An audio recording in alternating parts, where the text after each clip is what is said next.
I prefer the theory that we're not in our bodies at all. I don't think consciousness is in the brain. The brain receives consciousness. Consciousness is probably a non-local function of the space-time continuum. And every individual brain is an individual receiver, just like the world is full of television signals, and each television set is a receiver.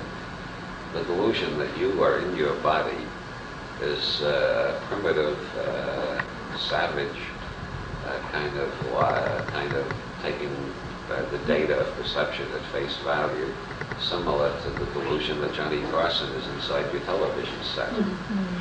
Johnny Carson is not in your television set. Johnny Carson is in Hollywood. Your television set just receives Johnny Carson's signals. And consciousness is not in the brain. The brain just receives signals from the vast, undifferentiated ocean of consciousness that makes up the space-time continuum. That's the way I prefer to explain out-of-body experiences. Those of you who are interested in that line of thought will recognize this is the philosophy of the Upanishads and the Buddhist scriptures.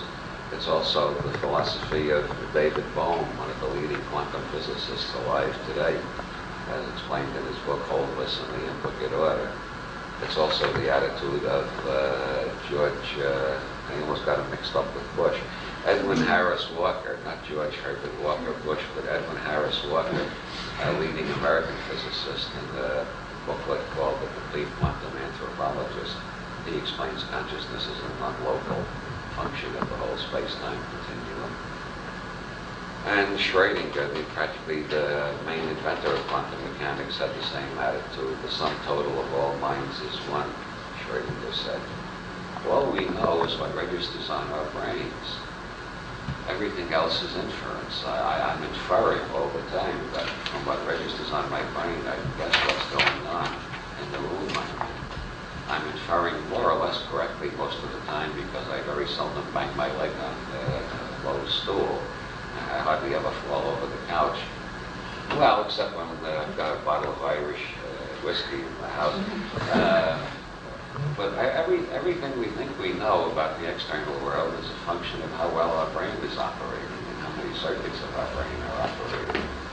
If we're stuck within the particular put-on of the culture we were raised in, one particular reality tunnel, we screen out a lot of signals we could otherwise be receiving.